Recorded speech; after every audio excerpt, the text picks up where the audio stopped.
ready, but the fruit will just execution. First of all, we wash the fruit until it's clean. There are apple, pears, and dragon fruit. There are apple, pears, and dragon fruit, and the pears are peeling until it's clean, so that is better after peeling. Cut the apples and pears and don't forget to remove the seeds.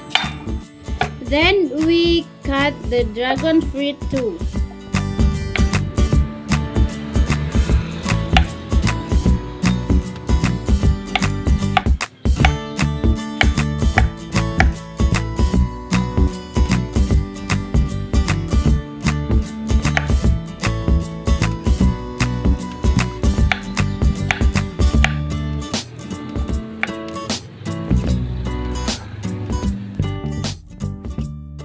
Then mix all the fruits into our container like this.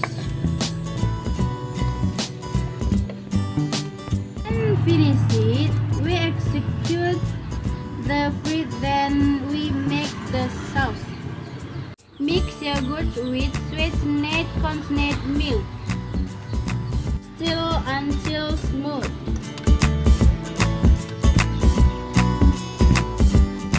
Then we pour the sauce over that fruit that we have cut. Don't forget to add cheese to make it more delicious.